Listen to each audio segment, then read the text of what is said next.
Une fois de plus, je dis un grand salut à nos amis internautes. Merci d'être là pour cette nouvelle capsule. Nous avons l'honneur et le privilège de recevoir pour vous le pasteur Jean-Marie Chevrier pour une thématique importante, la grâce en question. Donc, un grand merci à lui. Merci d'être là. Dans un premier temps, je vais lui demander de bien vouloir saluer nos amis internautes. Merci d'être là. Eh bien, bonsoir à toutes et à tous, fidèles auditeurs de l'Amandier Fleuri. Je suis très heureux, une fois de plus, de me trouver en votre compagnie. Voilà, je bénis le Seigneur pour cette journée, je bénis le Seigneur pour cette radio, je bénis le Seigneur pour le pasteur Jules Billon, qui est toujours à pied d'œuvre, qui est toujours très accroché à ce travail que le Seigneur lui a donné. Vraiment que Dieu te bénisse abondamment. Et donc, ce soir, je suis très content de vous retrouver pour cette thématique donc, qui m'a été demandé de traiter. Merci Donc, à vous. Donc, je rappelle la thématique. Qu'est-ce que la grâce selon la Bible? Tout d'abord, pasteur Jean-Marie Chevrier, qu'est-ce que la grâce d'un point de vue néo-testamentaire, c'est-à-dire selon le Nouveau Testament? eh bien, il faut dire que le Nouveau Testament parle abondamment de la grâce, certainement bien plus que dans l'Ancien Testament, et particulièrement dans les lettres de l'apôtre Paul, et encore plus particulièrement dans son épître aux Romains, où il en parle d'une façon très pointue, très recherchée, très fouillée. Donc la grâce, déjà à la base, c'est un mystère, parce que ça peut pas vraiment s'expliquer avec des mots. Et je crois que c'est plutôt quelque chose que l'on doit vivre. En fait, c'est le mystère de la souveraineté de Dieu. Dieu est souverain. Dieu est souverain. Il accorde sa grâce selon sa volonté, à qui il veut, quand il veut, comme il veut.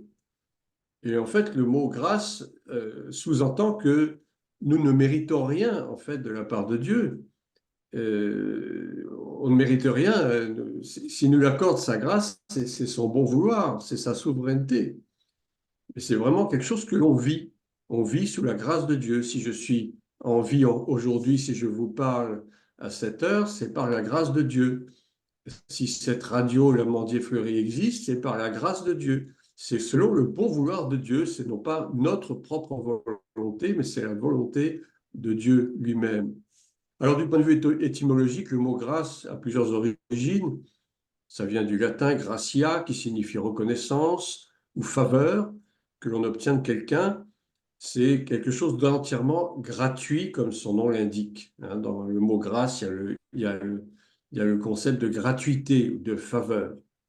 Et en grec, c'est le mot charis, pardon. C'est le mot charis qui signifie la grâce et qui signifie ce qui brille, ce qui réjouit. Donc, on a les mots charisme, qui sont les dons spirituels, et ça implique que le Seigneur nous accorde des choses, il nous accorde des dons selon sa propre volonté. Voilà. En dépit de tout ce que l'on peut faire, de tout ce que l'on peut dire, c'est lui-même qui est souverain et c'est lui-même qui nous accorde, donc, par sa grâce. Il nous accorde le vouloir, le faire, selon son bon plaisir, nous dit la parole de Dieu. Il nous accorde le souffle de vie chaque matin. La création elle-même tout entière est le fruit de la grâce de Dieu. La création elle-même est le fruit de la grâce de Dieu, c'est son bon vouloir.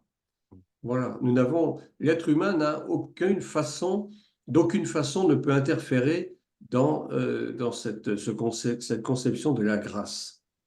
Alors, les écrivains du Nouveau Testament ont employé très fréquemment ce mot en s'adressant à leurs lecteurs, et on trouve ça aussi bien chez l'apôtre Paul que chez Pierre, que chez Jean, qui commencent souvent leurs lettres en disant que la grâce et la paix vous soient données.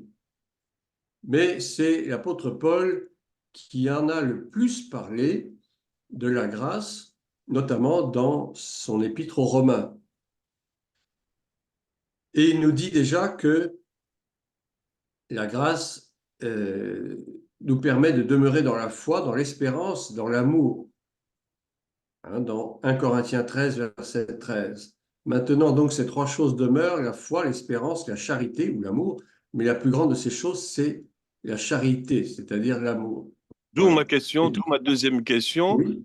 Est-ce que vous faites une différence, justement, entre la loi, la foi et la grâce? Est-ce qu'on peut parler d'antinomie ou tout simplement il y a un lien intrinsèque entre, justement, la loi, la foi et la grâce? Alors, pour répondre à votre question, je vais reprendre une partie de l'Épître aux Romains, notamment dans le chapitre 5, au premier verset, qui nous dit donc ceci, étant donc justifiés par la foi, nous avons la paix avec Dieu par notre Seigneur Jésus-Christ, à qui nous devons d'avoir eu par la foi accès à cette grâce dans laquelle nous demeurons fermes et nous nous glorifions dans l'espérance de la gloire de Dieu. Donc ici, Paul relie étroitement la foi et la grâce comme étant inhérentes l'une à l'autre. La grâce de Dieu ne peut s'opérer qu'à partir de la foi. Mais d'où vient la foi si ce n'est de cette même grâce de Dieu? On peut se poser la question. Si je dis que j'ai foi en Dieu, cela signifie que Dieu, au préalable, dans sa grande bonté, m'a accordé sa grâce pour que je reçoive le don de la foi qui me permettra d'être justifié, donc pardonné, à condition bien sûr d'avoir obéi à ses commandements, c'est-à-dire la loi. Donc nous voyons ici entre en scène les trois concepts de foi, de grâce et de loi. Et si la loi est accomplie, si j'obéis aux commandements, si j'accomplis les œuvres de la loi, alors je marche par la foi, parce que les commandements font aussi partie des œuvres de la foi. Et donc je suis justifié par sa grâce, et par sa grâce, j'ai reçu la foi nécessaire et indispensable pour recevoir le salut, donc avoir été justifié par la foi. À votre avis, Bon, oui. à qui Dieu, justement, offre sa grâce? Qui sont les bénéficiaires? Alors, je crois que c'est assez simple de répondre en ce sens que Dieu est souverain, comme je le disais en préalable, et Dieu, dans sa souveraineté, il offre sa grâce à qui il veut, quand il veut et comme il veut. Et il offre sa grâce, bien sûr, à ceux qui la lui demandent, mais avec foi. Je demande sa grâce au Seigneur, mais j'ai foi qu'il va me répondre et qu'il va m'accorder sa grâce, tout en sachant que cette grâce est parfaitement imméritée. Ce n'est absolument pas un dû, ce n'est absolument pas une obligation de la part du Seigneur. Il n'est pas obligé de m'accorder sa grâce. Mais il le fait pourquoi? Eh bien parce qu'il m'aime. Et il le fait parce que uniquement par amour. Encore une fois, nous ne méritons strictement rien de la part de Dieu. Nous ne méritons rien. Mais s'il nous accorde cette grâce, c'est par pur amour pour nous. Voilà ce que je peux dire pour répondre à cette question. D'où ma dernière question avant la conclusion. Est-ce que vous faites justement une différence entre la grâce et la prédestination? Ah, question importante, évidemment.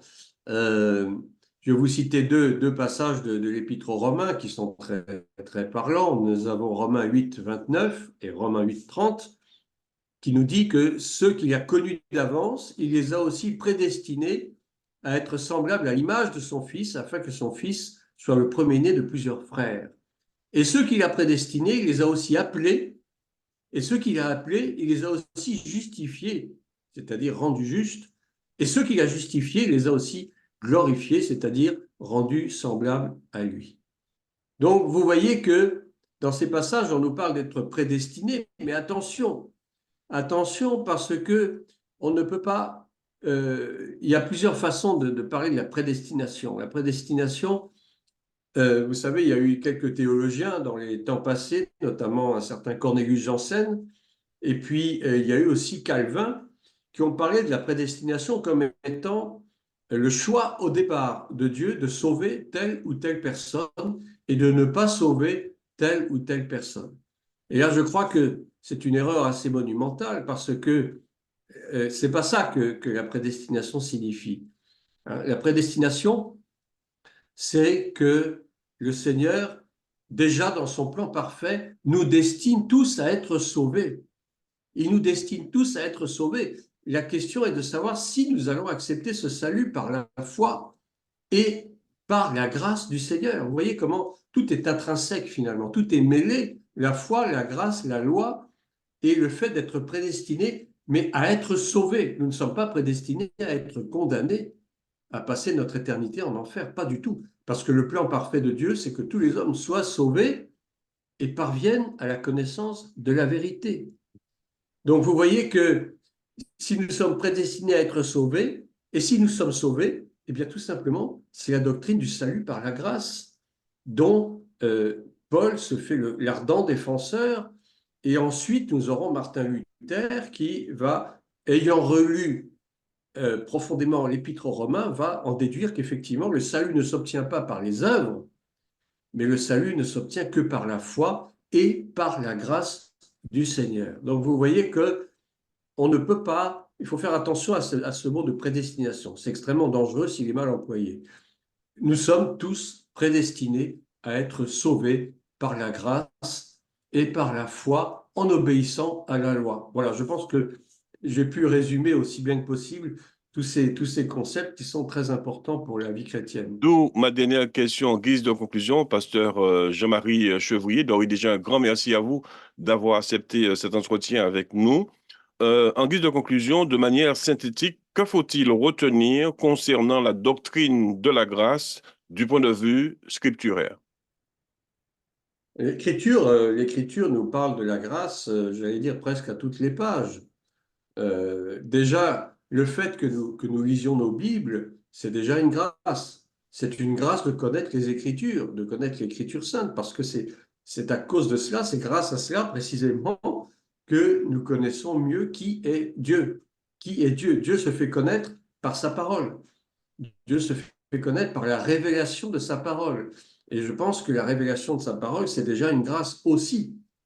Beaucoup lisent la Bible en ayant une connaissance très limitée, en ne recherchant pas évidemment dans les détails, mais c'est justement par grâce que le Seigneur ouvre nos yeux et nos oreilles spirituelles pour que nous arrivions vraiment à comprendre qui il est, que c'est un Dieu d'amour, mais c'est aussi un Dieu de justice. C'est vrai que Dieu ne nous condamne pas, mais Dieu n'aime pas le péché. Donc en fait, il nous donne sa grâce pour que nous apprenions à vivre en respectant la loi, pour précisément que la loi ne soit plus pour nous une contrainte. Parce qu'autrefois, la loi était faite pour ceux qui malheureusement, qui a transgressé, étaient punis. Mais aujourd'hui, si je ne suis plus sous l'emprise du péché, la loi n'a plus d'effet sur moi. Et c'est maintenant la grâce qui domine dans ma vie. Voilà, je pense que, enfin, je ne sais pas si j'ai pu répondre à votre Absolument. question. En tout cas, un grand merci à vous, pasteur Jean-Marie Chevrier, d'avoir accepté notre invitation concernant cette thématique importante, la thématique de la grâce. Et on donne à nos amis rendez-vous pour une prochaine vidéo. Merci à vous d'avoir accepté notre invitation. Merci à vous et que Dieu vous bénisse.